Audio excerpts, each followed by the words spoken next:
¿Qué tal? Bienvenidos a la mesa de periodistas. Como saben, vamos a abordar la relación entre México y Estados Unidos. Básicamente, en algunos medios se habla de que el gobierno de Donald Trump le está marcando la pauta al gobierno de la presidenta Sheinbaum, vinculando sobre todo el tema de seguridad a la revisión del acuerdo comercial México-Estados Unidos-Canadá, el famoso TEMEC. Y le doy la bienvenida, como siempre, a Alberto Bello, periodista y analista recurrente aquí en la mesa de periodistas, Roberto Rock, director general del grupo La Silla Rota, y también Andrés Pascorripi, periodista y director de México 5.0. Gracias a los tres por estar con nosotros. Bienvenidos.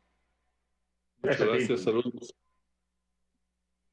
Andrés, México concreta el enviado de otro grupo de criminales mexicanos a Estados Unidos. Muchos medios en Estados Unidos y en México lo leen como una ofrenda de Sheinbaum a Trump, otros lo leen como una buena señal, una estrategia del gobierno de la presidenta Sheinbaum para tratar de negociar el TEMEC, y otros como un tremendo error. ¿Cómo lo lees tú? Yo creo que no tenía opción. Me parece que lo que está haciendo Claudia Sheinbaum es tratar de navegar aguas sumamente complejas. Estamos lidiando con un presidente que es errático, digo, lo que hemos estado viendo con Venezuela, lo que hemos visto con Groenlandia, que un día es una cosa y otro día es otra cosa. Sí es para estar teniendo muchísimo cuidado e ir con pies de plomo. Con Trump tenemos que siempre asumir lo peor. Y por eso creo que aunque Claudia dice que hablan y platica súper lindo y que se llevan estupendo y que no va a haber ninguna acción militar, Trump es perfectamente capaz de mandar una acción militar en cualquier momento. Y en ese sentido hace bien Claudia en pues tratar de dar señales. Yo sí creo que eso entra en el departamento de las ofrendas de paz, porque hay una legalidad ambigua respecto a cómo podemos simplemente mandar gente sin que hayan tenido opción de al menos debatir la posibilidad de ser extraditados conforme a la ley. Con todo, yo confío en que eso ayudará a que les permita llegar a una negociación más plácida al Tratado de Libre Comercio, que finalmente es la última barra de contención con la que la llamada Cuarta Transformación no puede doblegar a nadie.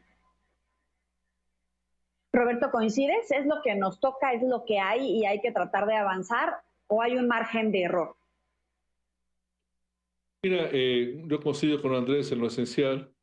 Creo que el gobierno de la presidenta Sheinbaum está siendo muy presionado por parte de Washington.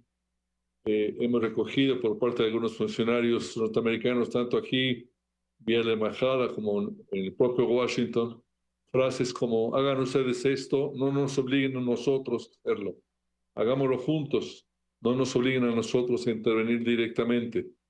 Y creo que desde hace mucho tiempo, de una u otra manera, grupos de la DEA, grupos del FBI, han participado en la detención de narcos mexicanos importantes. Sí creo que la presidenta Sheinbaum no le queda de otra. Es muy, diría yo, difícil de entender bajo qué estructura legal, bajo qué precepto legal se entregaron estos 37 presuntos criminales al gobierno de los Estados Unidos. Ya llevamos 92, si no me equivoco. Eh, pero no es difícil. Aquí en la Sierra Norte estamos rastreando en la medida de las posibilidades caso por caso, y hemos encontrado que uno de los patrones al respecto es que se trataba de criminales que venían sorteando sentencias por parte de los jueces que estaban a cargo de sus casos, ¿no? En alguno de ellos, en el primer paquete, un personaje de los Zetas había logrado sortear durante 7 años la posibilidad de una sentencia.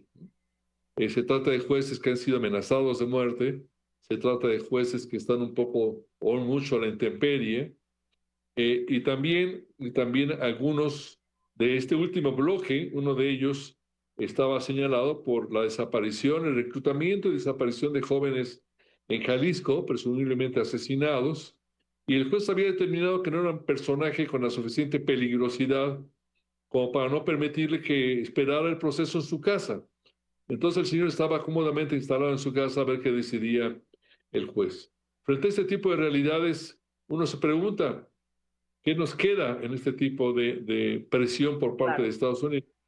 Y si es pertinente o no este procedimiento de última instancia, que, insisto, deja un mal sabor de boca, pero que habría que analizarlo con distintas ópticas.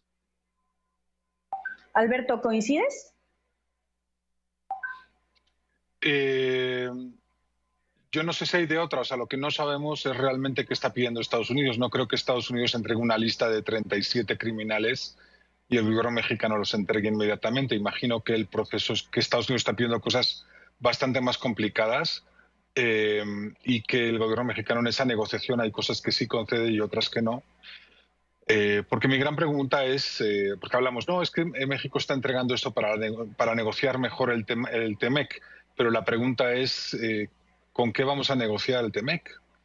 Si empezamos a entregar criminales, si cerramos las fronteras a la migración, si le cerramos la puerta a China y a los países con los que no tenemos libre comercio, ¿qué nos queda para negociar este año de cara al TEMEC? Esa es la pregunta. Yo lo que imagino es que sí hay, o sea, que sí, que evidentemente estos 37 que se envían, pues quizá había otra lista o quizá había otras peticiones y la gran pregunta es qué falta, qué está faltando y qué se está guardando el gobierno mexicano para negociar. Oye, es un buen punto, Roberto, porque en efecto hay quienes dicen se han entregado a algunos de los grandes capos, a algunos de los más buscados, pero a lo mejor esos no son los peces gordos, a lo mejor van sobre secretarios, expresidentes, ponen sobre la mesa algunos. Es cierto, Alberto tiene un punto. ¿Qué tanto estamos negociando y cuál sería la línea que no se debe de rebasar, esos puntos clave donde sí se puede ceder y donde no se puede ceder, Roberto? Yo no dudo que haya un punto de intersección en las negociaciones entre seguridad y el TEMEC. Alberto es un experto en estos temas. Me da la impresión de que la renovación, ratificación o no del TEMEC tiene su propia pista y tiene su propia agenda. Él ha mencionado los aranceles que se le pusieron a China.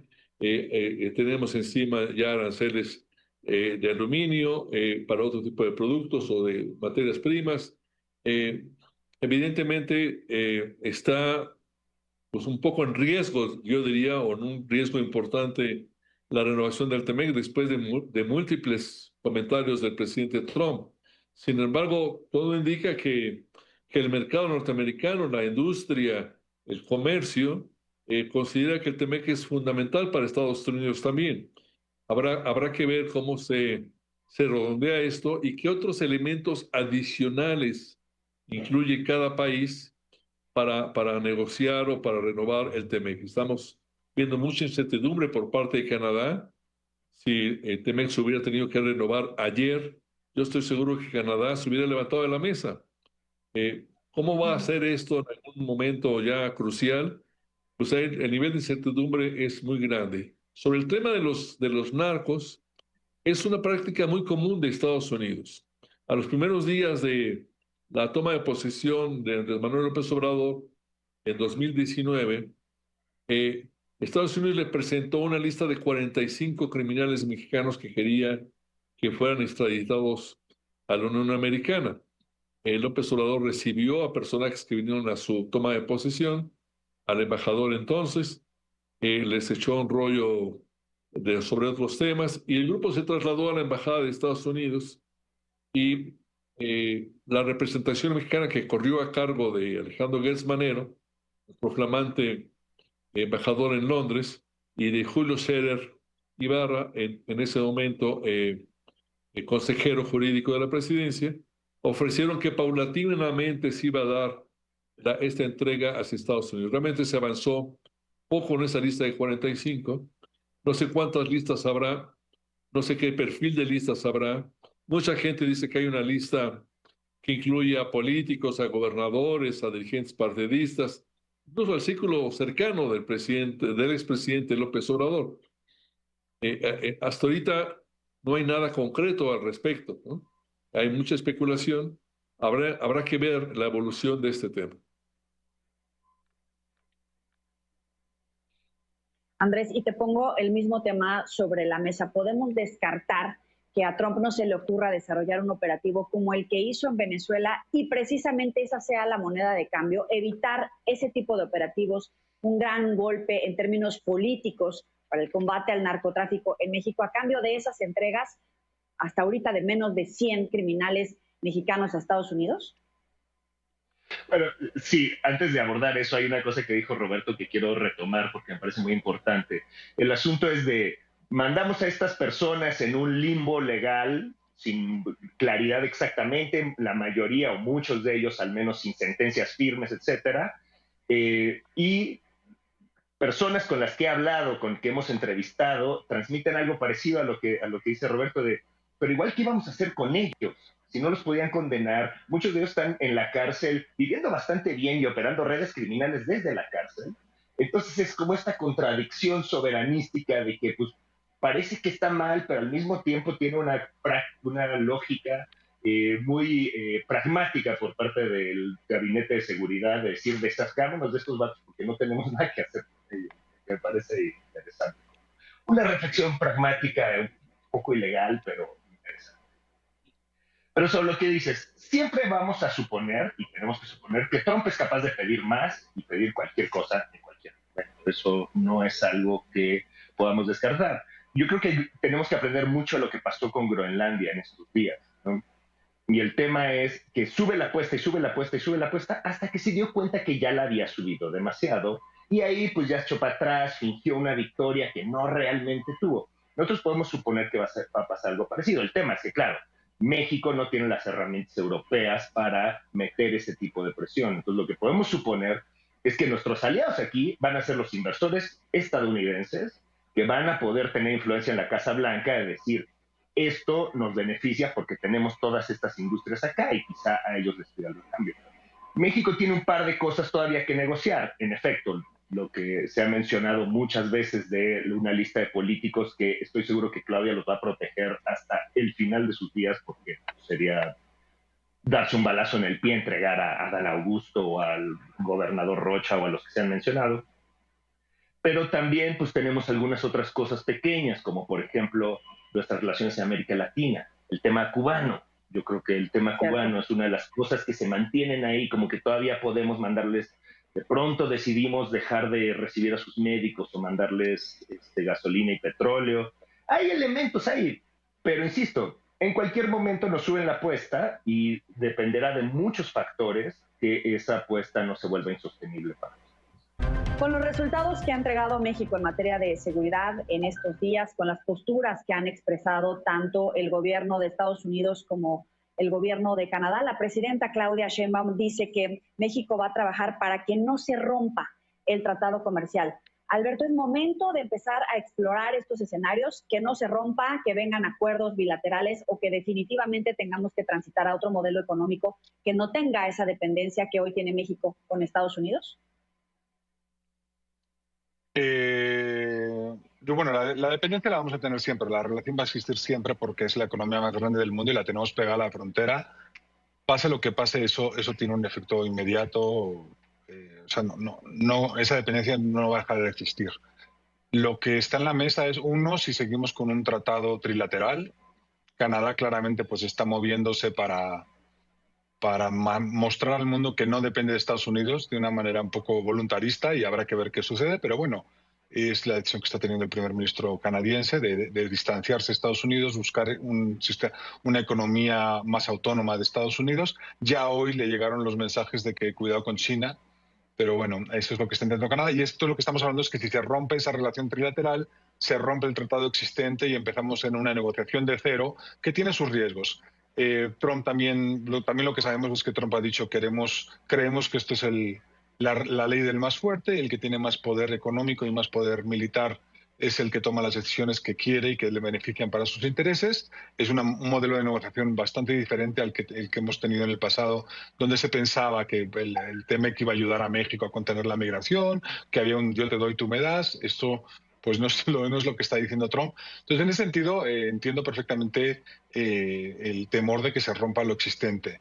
¿Qué es lo que está diciendo la presidenta? Vamos a hacer lo posible por mantener la base que tenemos, para que no existan aranceles con Estados Unidos y para que Estados Unidos no logre. Evidentemente el riesgo existe. Estados Unidos el presidente Trump quiere llevarse la manufactura de automotriz a Estados Unidos. Eso es muy evidente. Quieren que la manufactura vuelva a Estados Unidos. Otra cosa es que eso sea posible, dadas las condiciones de costos del mercado estadounidense y la realidad global. Pero bueno, es un hecho que quiere hacerlo. Entonces, ¿Qué va a hacer México ante si eso se pone sobre la mesa de una manera más clara, si el tratado deja de dar facilidades para que la industria esté en este país y se vaya a otro y se vuelva a Estados Unidos? Ese es un poco el reto que tiene la presidenta. Yo creo que Estados Unidos, como bien ha dicho Roberto, los empresarios estadounidenses sí están a favor del tratado, sí tienen muchos beneficios del tratado. Los opuestos al tratado son minorías, que son las minorías que pierden en determinados mercados. Los de la frambuesa del estado de Washington evidentemente no quieren competir con la frambuesa mexicana. O sea, hay sectores que sí se oponen claramente, pero en general los empresarios estadounidenses están a favor del tratado. El tema es esas negociaciones internas en el gobierno de Estados Unidos entre los nacionalistas, el J.D. Vance, que quieren una ruptura total con el multilateralismo. Pues no sabemos cómo se va a manifestar en la mesa de negociaciones, no sabemos qué va a decir Trump. En ese sentido, pues mandar gente encarcelada son gestos de buena voluntad y tal, yo creo que está intentando el gobierno mexicano, pero sí, o sea, la respuesta es ¿quién sabe? ¿Qué va a pasar? ¿Quién sabe? Estados Unidos, los empresarios quieren un tratado.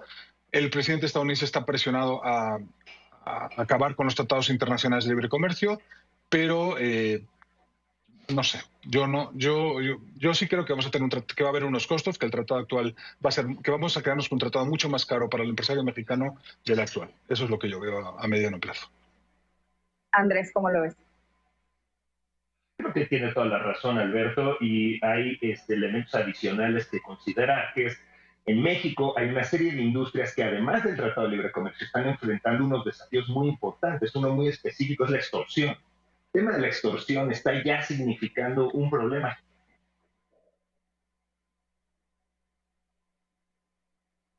En realidad, aún estamos muy lejos de tener un control pleno. Tengo un poco de problemas con tu audio, Andrés. Voy contigo, Roberto, y en un momento recuperamos a Andrés. Sí, muchas gracias. Sí, yo quisiera introducir el tema de cuál es la agenda de Trump en estos temas. ¿Cuál es la agenda de Trump en materia de seguridad, en materia de comercio, ¿no?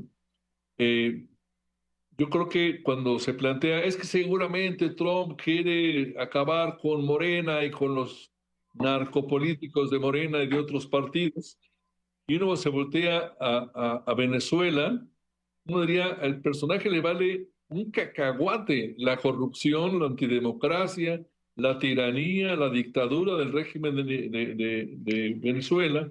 Lo que le interesaba es, más allá del petróleo, creo yo incluso, expulsar de ese ámbito a China, a Irán, a Rusia, a la connivencia para el tráfico de drogas en el que participaba también empresarios chinos, rusos, el ELN de Colombia, pero me encantaría que la presión para combatir a los narcopolíticos en México, pero me da la impresión de que la agenda de Trump es otra en ese tema, que está, y lo mismo en el TEMEC. Creo que lo que quiere es aislar a la región, manifestar nuevamente las zonas de influencia del imperio norteamericano, como ahora en esta nueva política que dio a conocer, que llaman el Don't Road, que diga, esto no tiene nada que ver a los señores, ni en materia de seguridad, ni en materia de comercio, ni en materia de ninguna naturaleza. Queremos aquí ni a los chinos, ni a los rusos, ni a los iraníes, a nadie. Y creo que hasta ahí se va a quedar.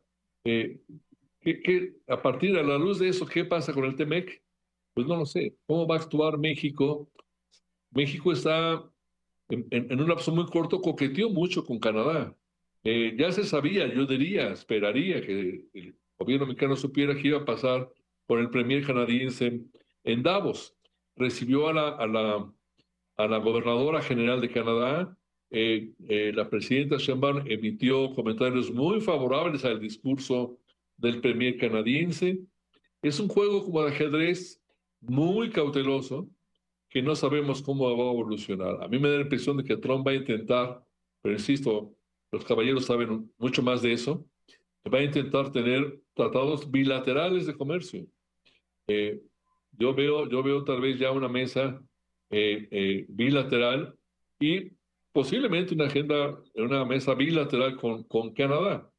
Me encantó la frase del premier canadiense cuando dijo, si no estamos en la mesa, formamos parte del menú, ¿no?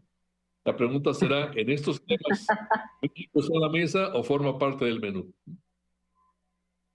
Andrés, ¿México está en la mesa o va a formar parte del menú?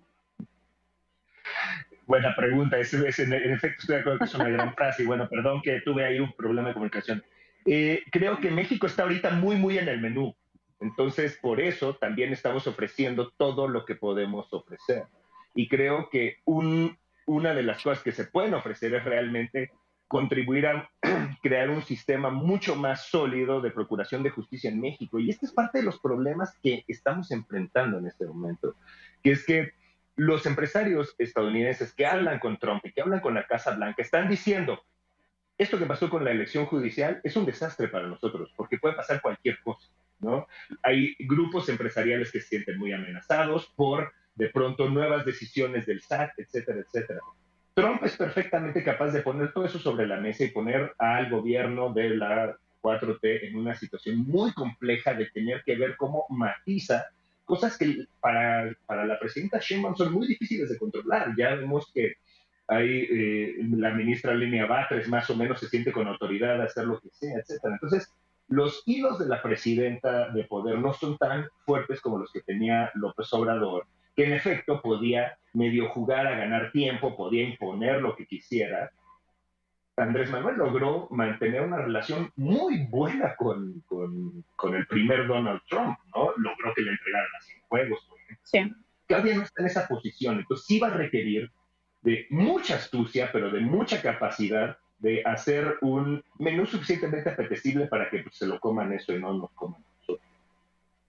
Vamos a la presentación final, 1 minuto cada uno. En este momento, ¿cómo está el margen de gobernabilidad que mantiene la presidenta Claudia Sheinbaum de cara precisamente a ese escenario, pero también tomando en cuenta todos estos pendientes en materia judicial, en materia de seguridad, en materia de salud, rumbo a lo que se viene en este 2026? Roberto.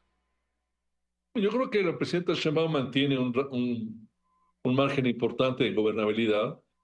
No sé si nada más ella o el movimiento al que pertenece, un margen de relativo control sobre los políticos del obradorismo. Varios de los gobernadores obradoristas siguen en contacto con el expresidente, siguen pidiéndole indicaciones. Eso lo sabe perfectamente la presidenta Sheinbaum.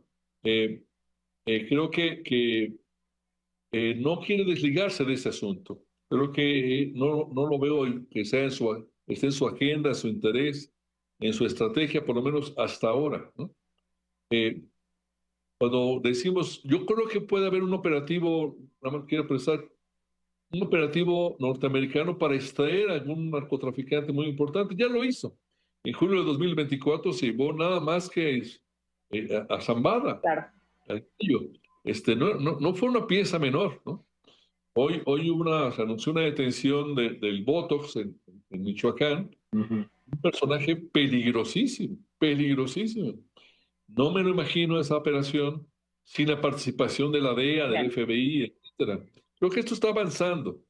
Yo no veo una ruptura hacia adentro de la presidenta con el expresidente, pero tal vez sí algunas fricciones importantes con algunos políticos. Y mientras más se acerque la elección intermedia, lo veremos con mayor frecuencia para la definición de candidaturas, etcétera. Ahí es realmente cuando se va a probar, yo creo que la definición de la presidenta, y ya nada más que la veo muy sola, muy aislada, la veo teniendo que responder ella a todo, ¿no? Yo esperaría un canciller mucho más activo, una secretaria de gobernación también con más aplomo, con más presencia, con más capacidad de convocar actores. Eso no lo estamos viendo. 1 minuto, Andrés. Bueno, en efecto, Sheinbaum se ve muy sola, sin vocerías y además de muy mal humor. O sea, lo que proyecta en sus mañaneras es realmente profunda irritación, lo cual habla de que probablemente al interior está habiendo muchas tensiones. En efecto, la gran prueba de fuego va a ser la definición de candidaturas para la elección intermedia del próximo año. En la medida en cómo se definan esas candidaturas, vamos a saber qué grupo político al interior de Morena está ganando. Y en este momento yo no percibo que sea precisamente el de Sheinbaum. Lo que sí sé es que tiene una pieza clave, que se llama la Fiscalía General de la República. En la medida que ella opte por utilizar esa herramienta contra personas que puedan, en efecto, molestar, ahí es donde Claudia va a mostrar su verdadero poder. Alberto, 20 segundos. A mí las intermedias que me preocupan en este año es las de Estados Unidos y un Trump pues que use México como... Alberto, Andrés, Roberto, gracias por estar aquí en la mesa de periodistas.